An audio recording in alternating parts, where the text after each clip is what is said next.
Middag.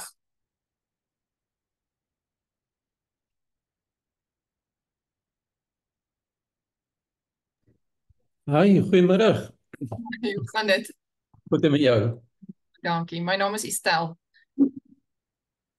Hallo Estel. Ek Ek gaan het jou weer. Daar sê. aankondig vir vandag se sessie. Ehm Okay. ek wil net gou-gou hierso kyk of ek dink jy behoort te kan jou skerm deel. As jy dalk net gou kyk of net seker maak dat hy werk. Net gou een Nou sê oomblik. hy. Okay, send request. Okay, kom ons kyk. As ek dit doen, kan jy sien? Dis hy ja. Kom ek sit hom net op presentation mode. Is hy reg? Dis hy ja. Okay. 100%. Okay. En hoe unshare ek nou my skerm? Nee, daar. Okay, daar sê. Dis hy. Okay. Nou sê, is dit koud daar in Potchefstroom? Dit is eintlik nie so vreeslik koud nie, maar dit is onverwags koud. Dan voel dit mos 'n bietjie erger as wat dit regtig is. Ja. Is Nee, is jy gister. in Ekskuus? Hmm. Wil jy vra of ek in Bloemfontein is? Ja, Ja, ja, ek's in Bloemfontein, by die okay. universiteit hierso. En Okay. dit was wildkoud, soos Bloemfontein maar kan koud word. En so gister was snerpunt, maar vandag is nou beter, moet ek sê. Maar Mm, ek dink weer die winter is maar hier. ja, nee, beslis. Dis nou nie meer speel nie. Dis nou winter. Ja, Okay, ek gaan maar so 'n paar minute gee nog tot 1 uur. ja, Uh, dis reg. Ek gaan net my kamera aan afsit totdat jy my voorstel, weet, en dan vat Bitter. ek van. So ek wil net seker maak ek het so 20 minute om aan te bied en dan Ja, weet maar vrae en antwoorde, né? ja, dit is reg. Goed. Okay. Okay, daar sê ek sien uit daarna.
Good afternoon.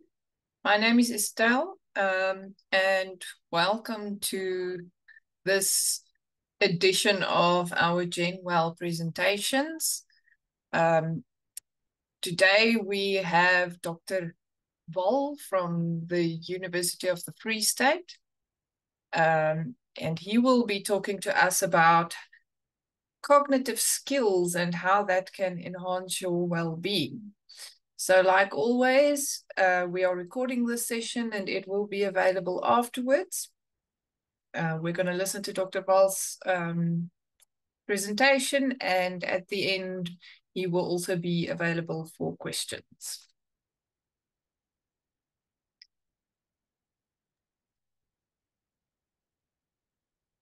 Okay, thank you. Good afternoon, Estelle. Thank you for the introduction. And so of course, we're going to talk today about cognitive skills. And I'm going to share my screen. Right. Is it visible on your side? Yes, I think you should just, there you go. There, that's perfect. All right. Okay. So I would like to start to say that a lot of you have probably heard about the term neuroplasticity. And neuroplasticity simply means that the brain has got the ability to change. And with the right kind of learning experiences, with the right kind of stimulation, the brain has got the ability to change irrespective what the upbringing, background, genetic makeup of the individual is. With the right kind of stimulation, the brain can change. And I usually use the analogy of a javelin thrower to say that if we teach the right techniques to a javelin thrower, how to position the arm, how to position the body, the javelin thrower can, with the same body strength, throw the javelin much further than without the technique.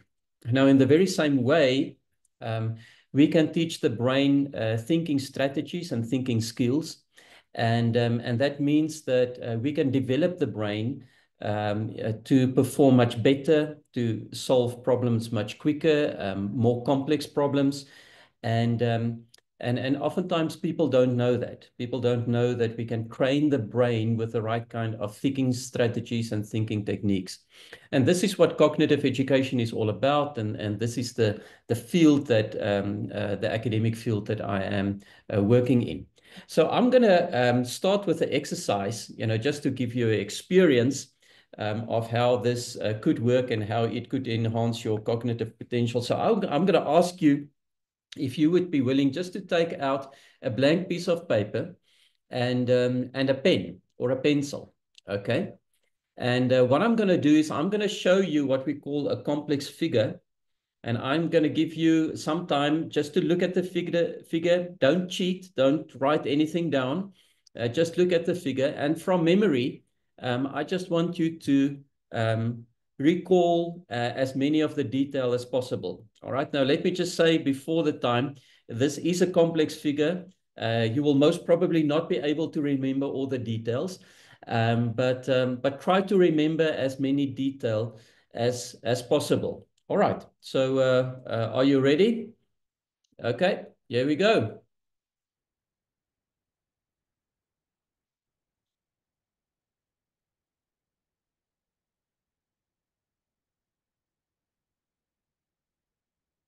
So I'll give you a minute or so just to study the complex figure. Don't write anything down.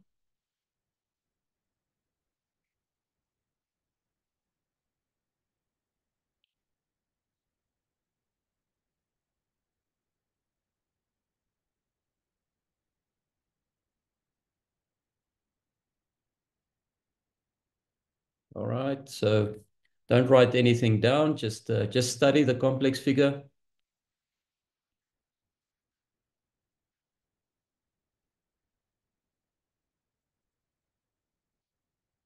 Okay. So I want to ask you now from memory, just to recall, just draw the complex figure in the best way possible, as many detail as what you can. Just draw it on the piece of paper from memory.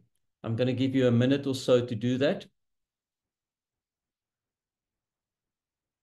And then after that, we're going to go into what we call a mediated learning experience.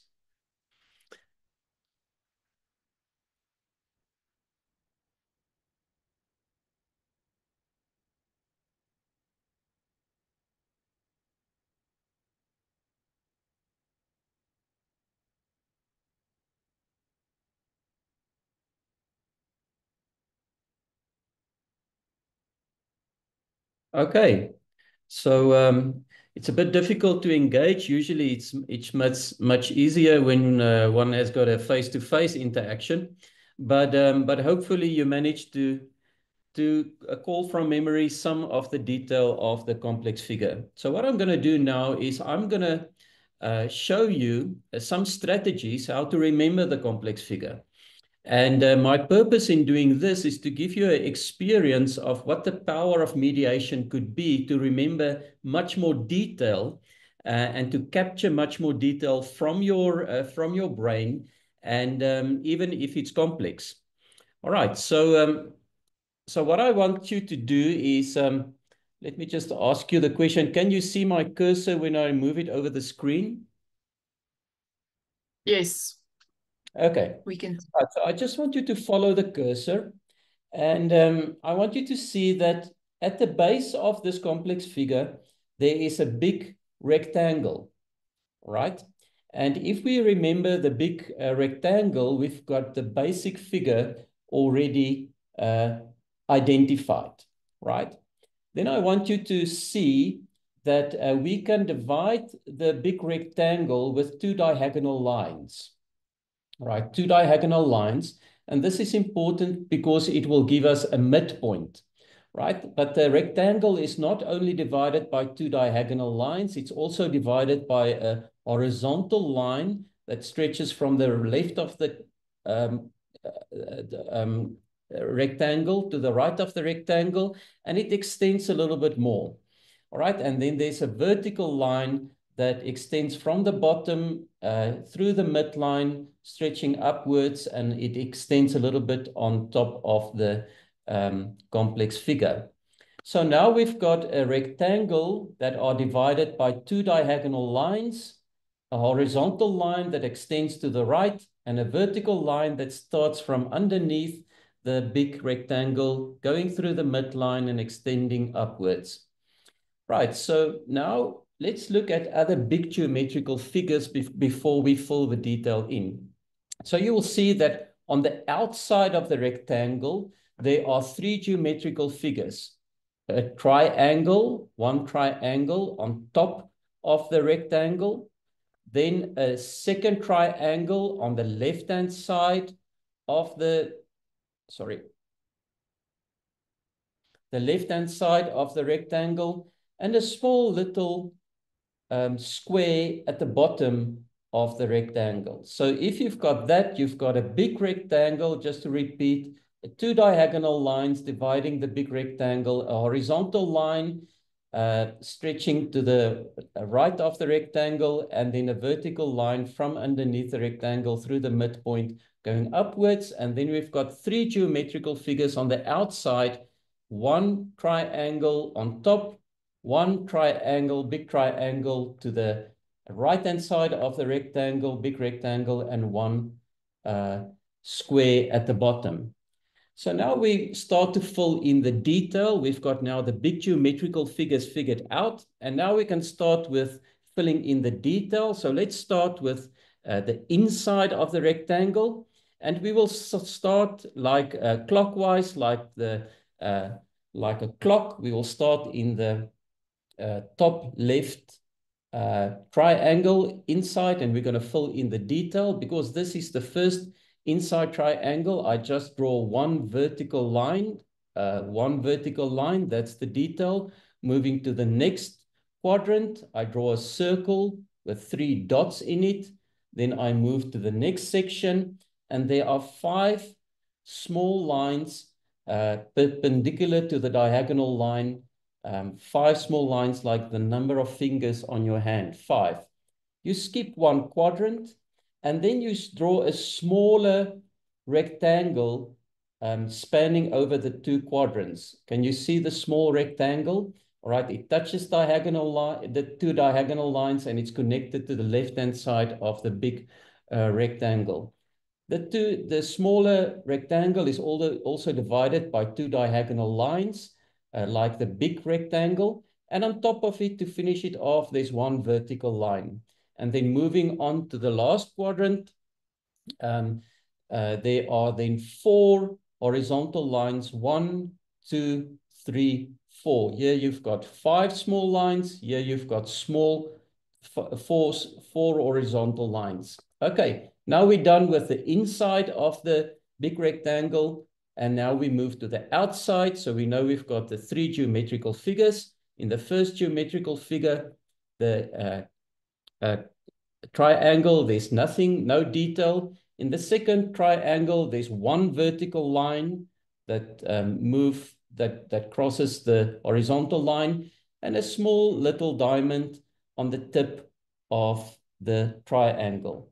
Moving to the last geometrical figure, there's one diagonal line connecting with a big diagonal line that forms a big L like this, one diagonal line. And to finish it off, you've got 2 crosses to draw. One cross is lying on its side with one horizontal line, cross like this. And lastly, a vertical cross connected to the big rectangle. All right, so just to repeat, first we draw the big geometrical figure, the big rectangle. We divide the big rectangle with 2 diagonal lines to get the midpoint. We draw a horizontal line going through the midpoint, extending to the right-hand side. And we draw a vertical line from underneath the big rectangle through the midpoint, extending to the top. Now we draw 3 big geometrical figures on the outside of the rectangle, a triangle on top, a big triangle to the right, and a small square at the bottom. Now we fill in the details. We move clockwise. We start from the top. We draw one vertical line because it's the first quadrant. Then we move on. We draw a circle with 3 dots in. Then we've got 5 smaller diagonal lines perpendicular to the big diagonal line, 5 like the number of fingers on your hand, 1, 2, 3, 4, 5. You skip one triangle and then you draw a smaller rectangle touching the sides of the big diagonal lines with 2 smaller diagonal lines crossing. You finish it off with one horizontal line, and then lastly you draw 4 horizontal lines, 1, 2, 3, 4. Then we move to the outside with the detail. In the first triangle, there's no detail. Second triangle, there's one vertical line that you draw. And at the tip of the triangle, you've got a diamond. In the square, you just got one diagonal line that connects with a bigger diagonal line to form a sort of a L. And lastly, you have to draw 2 crosses, one lying on its side connecting to the square and the big vertical line, and the last cross standing upright connected to the big triangle. All right. So what I'm going to do is I'm going to give you now an opportunity. This shouldn't take too long to draw the complex figure by yourself. All right. So you may start.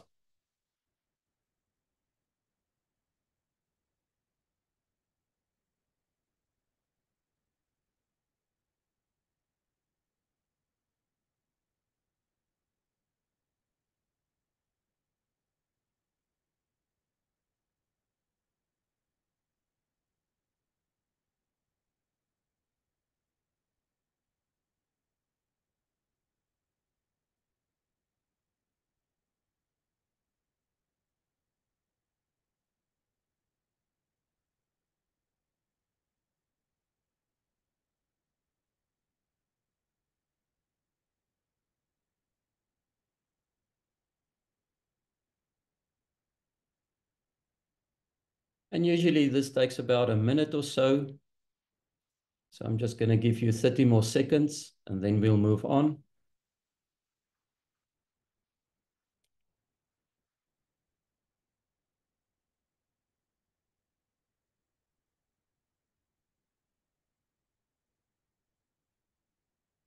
Okay, so I'm not going to take much longer, but can I just maybe get an indication? Estelle, did you do much better with this one? Yes, Lorica? much, much better. Okay. But even the second time, I must say, it's not easy. Yeah. All right. Andries, I know that you're in a car, but could you sort of follow the steps in your mind? Yes, I could. Okay. Lorica? Yes, it was also easier for me. Thank you, Wiepie. I could Okay. follow the steps. Thank you. All right. So when we talk about cognitive education, and this is more what we call computational thinking, all right, we really look at three levels. On input level, we look at how is information gathered, data gathering. Is it systematic? Is it precise? Is it accurate? We look at to what extent can people place themselves in time and space, and do they have the verbal capacity to take in information accurately and appropriately? So that's the first level that we look at when we start to develop cognition. Then the second dimension is the elaboration level, and that's the processing of information. So can a person identify a problem? Can they identify cues that they can help them? Is there spontaneous comparative behavior? Consideration of evidence? Can they hypothesize and make inferences? Is there logical thinking? Can they summarize the gist? And is there good retention? And then we also look at output level. Is the output appropriate and accurate and mature and precise? So cognitive, I'm not going to go into too much detail, but when we start to develop cognitive functions, we look at these three dimensions, and with each one of these dimensions, we can sort of, with small little knobs, adjust the thinking of an individual or a group to enhance the thinking processes. And simply what I did with this exercise is, I focused on all three of these levels, without you knowing it. And I gave you some thinking strategies that could help you enhance and remember better the complex figure. So this strategy is called what we call a mediated learning. And mediated learning is simply, the S stands for a stimulus, or the information that comes in. The O stands for the organism, or that is the human being, the brain of the human being. And the R stands for the response.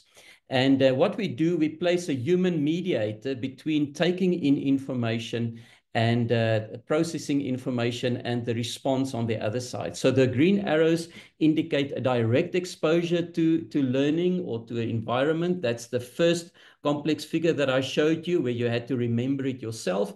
And a mediated learning process is, I placed myself as a human mediator in between you and the stimuli that came from the complex figure. I helped you to take in the information more accurately and appropriately. I helped you to process the information more systematically, and I helped you with the response. So you'll see that the H stands for the human mediator, and that is what we use to enhance cognition. Now, I want to leave you with some immediate 3 tips or a thinking routine that you can immediately apply with yourself and with your children, that should already enhance your cognitive engagement with certain situations, whether it's a learning experience or just trying to solve problems in the office, or with your children or grandchildren at home.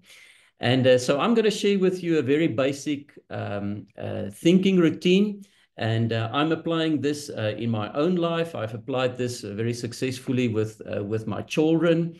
And this simply is constituted by 3 focus areas. It doesn't have to be in any sequence, as long as all three movements are involved in a self-conversation or a conversation with somebody else. And when you do that, the level of engagement just simply moves to a different cognitive level. So the first movement, I'm simply going to mention it and then explain a little bit more. The first one is to focus and connect.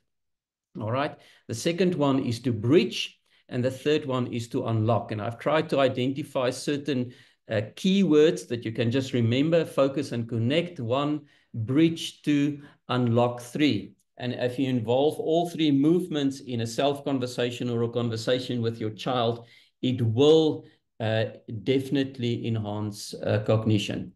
Right. So so the first movement is what we call focus and connect. And the picture that you need to remember there is, you know, where am I putting the magnifying glass?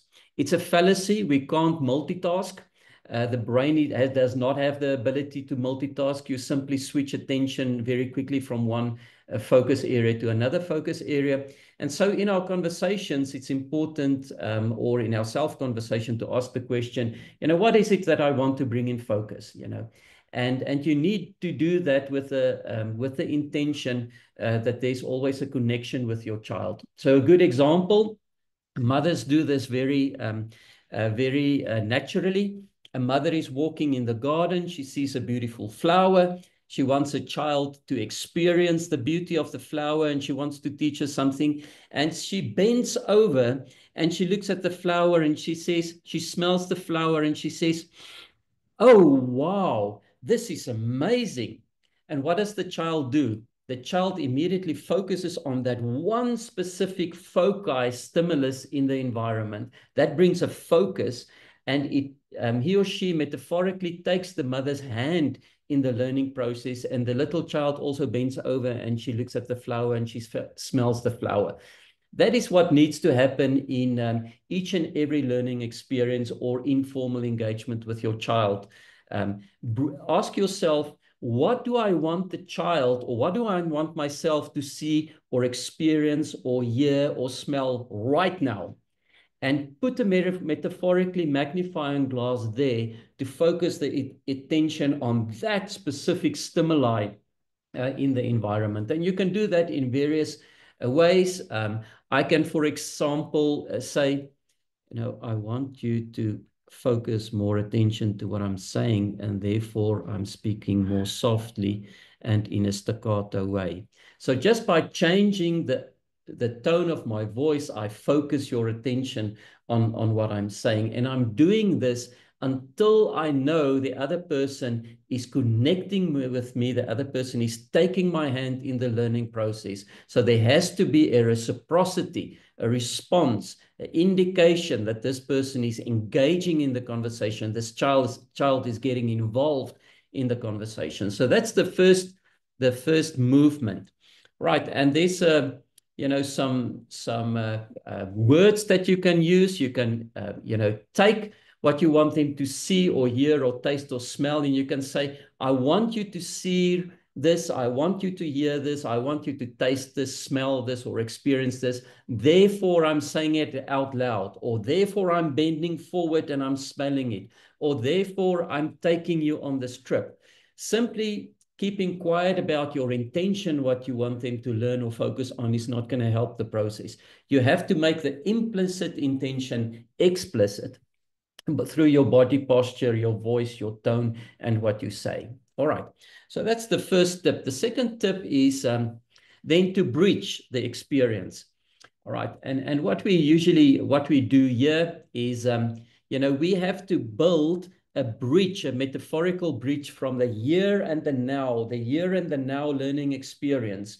And we have to bridge it to in time and space to something else. And this is so important for your own thinking and for your child's thinking, because it helps you understand that the world is interconnected with one another, and there are certain principles that govern the world and natural laws.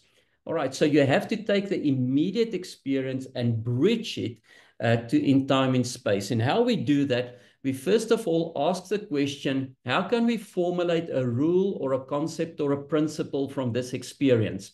All right, and then we ask the second question, where else in life have you seen this or observed this or experienced this? So let me give you an example. The one time I was walking with my daughter when she was much smaller, and she said to me, well, Daddy, do you know that goldfish, if they are in a small bowl, don't grow as big, you know, than when they are in a pond? And I said, well, that's very interesting. And immediately I wanted to extend this conversation to enhance cognition. So I asked her the question, so if we have to formulate a rule here, what do you think that rule would be? So of course it's a conversation to and fro, but we come up with a rule that, you know, the environment, the small bowl of water limits growth. And the moment you enlarge the environment, you know, the potential for growth is there, growth and development. So I ask her, well, where do you think this also applies in life?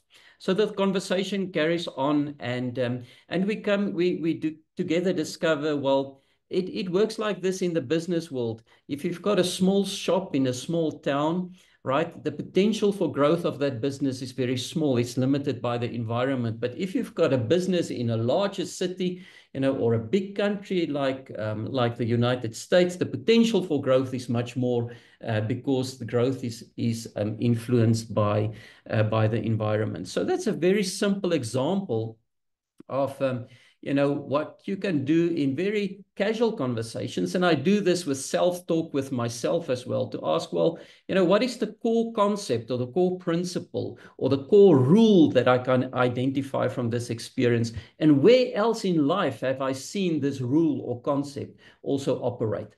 And that helps me in my own thinking patterns, but also in my conversations with my children and other people. Then the last movement is you have to ask the question, you have to unlock the deeper meaning and significance of this learning experience. All right. And you do this simply by asking the question, why is this important and significant? And this is so important because, coming back to my conversation with my daughter, you know, I then asked the question, but why is it important that we understand that growth is limited by the environment? It can either be inhibited or it can stimulate growth. Why is it important? And, you know, we could come up with any answer to say, well, you know, maybe one day I want to start a business, and it's important that I don't limit my business by limiting the environment around my business. But this is also the part where you bring in values, worldviews. A big part of my studies was in Christian education, and so this is the place where you bring in, you know, a certain perspective, you know, about biblical values or morals, you know, why this principle or rule is important. All right, and this also links your child and the experience to the value system and to the worldviews that you want to instill in your child. All right, so 3 movements. The first movement is you have to focus, you have to bring the focus, and you have to connect. In a sense, you take the implicit, what you want the child to see, hear, or experience, and you make it explicit by bringing a sharp focus until the child takes your hand. Then you have to bridge it, identify a core rule or a core principle, formulate it, and then bridge it in time and space to other examples. And lastly, unlock the importance and the significance of this. And by applying these 3 simple steps, you would be able to enhance your own cognition and that of your children or grandchildren significantly. Now, I just want to use some examples where we have applied this, various contexts, just to give you sort of a sense of how this can help. You know, this is a young man that I've helped for one weekend. He was writing his Cambridge AS, that's grade 12 examination levels, and his marks increased from under 40%. He had to rewrite the subject from under 40% to 62%. And he was very just receptive about taking these strategies. We also apply these in larger contexts. So we've assisted the University of Cape Town, you know, where we apply these principles not to individuals, but to groups and unlock group thinking. So in that regard, we've unlocked, you know, just amazing strategic thinking. And we're busy with a collaborative problem-solving project with some staff members, lower paying staff members, but they are designing and just amazing things because we take them through a proper process of collaborative thinking. And this is just one of the results where we've identified, you know, this is the result of the strategic thinking with 3 key strategic areas, you know, proper vision and so on. All right, and then lastly, this is a project that we are doing with a primary school. We'll be taking them through design thinking process, and this is a process where they can actually put stickers there. We're taking them through the movements of connect with one another, explore the problem, design the solution, and implement the solution. And with each one of those, we've got 3 steps. Collaborative thinking processes that we unlock, and they've got badges that they can put on there as we move through the processes. All right, so Estelle, before I hand over back to you, just maybe some potential opportunities for support. If you've got a need for support, I can support you with what we call individual cognitive coaching, and that is, to lift your own thinking to a higher level of functioning in order to make better decision making. Or what we also do, we take groups and we unlock thinking processes to make better decisions in the work environment through strategic thinking or problem solving or systems thinking. And there are my contact details. Okay. Sorry, I went a bit over time, but over to you, Estelle. Thanks so much. That was really interesting. And it reminds me of, I used to be a teacher, and it took me a few years to really understand this, and that is that teaching and learning are both relational activities.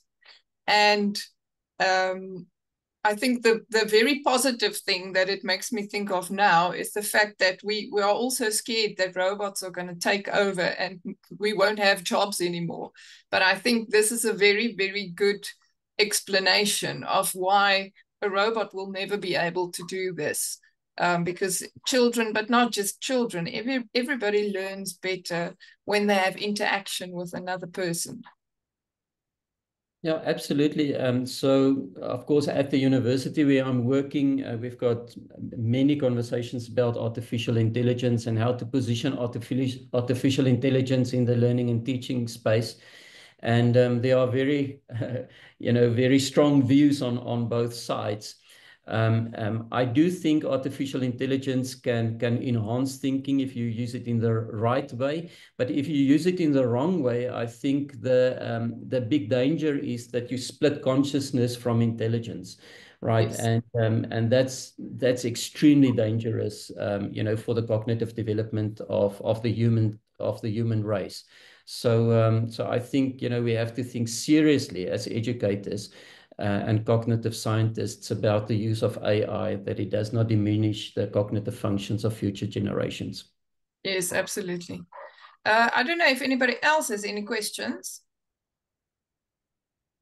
Perhaps just a comment, not a question. Thank you, Estelle and Wiepie, for the insightful presentation. I was very eager to join this session because when I did my master's and PhD, it was on the well-being of staff, and really, all the different ways in which well-being applies, and how it should actually be an integrated exercise, and to really get to that place of flourishing.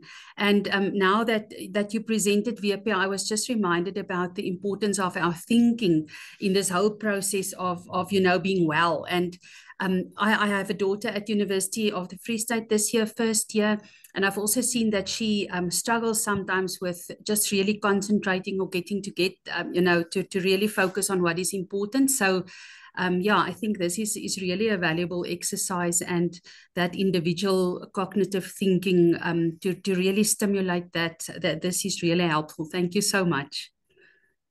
Thank you, Lurika. If I may, just a quick comment. So, I'm of this thinking school that cognition is not separated from the other parts of our existence, right? And so there's a lot of literature, big body of literature that now indicates the connection between the mind and the body, right?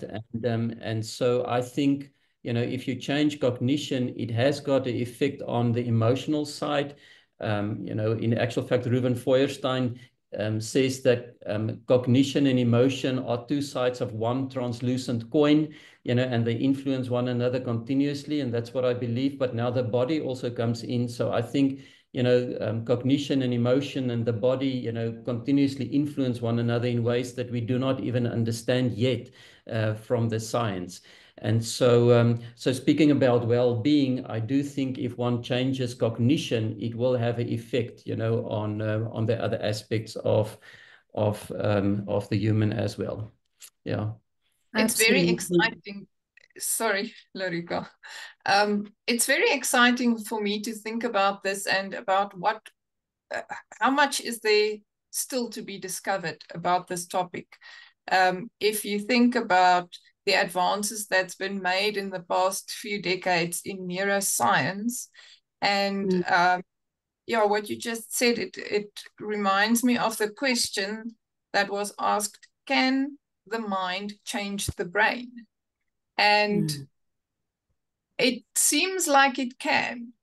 And I think there's still a lot of really exciting things to be discovered in that environment. And that will also be very useful for us in our pursuit of well-being. Yeah. So, just a quick comment. That's a fundamental question. Can the mind change the brain? I'm coming from the school of Reuven Feuerstein, the educational psychologist, and the mediated learning stems from his theory, and he started or formulated the theory around structural cognitive modifiability, which is just the other term for neuroplasticity. But what did he assisted Jewish children that came from the Holocaust after the from the Second World War, and assisted those children that were 3 to 5 years behind academically and developmentally behind the other children in Europe. And he developed this whole system of mediated learning and structural cognitive modifiability with applied systems to enhance the cognition of those children. But his words were, we started it as a belief system, right? We believed that the human brain can change with the right kind of exposure and the right kind of learning experiences. And that was the starting point. And structural cognitive modifiability means that the structure of the brain, meaning the brain itself, can rewire itself with the right kind of learning experiences. And so what you say touches specifically on his theory on structural cognitive modifiability, that the brain can change, rewire itself with the right kind of learning experiences, consciousness, and so on. And I think the new neurosciences start to prove that. Yes, yes. And how powerful is it to know that that is possible?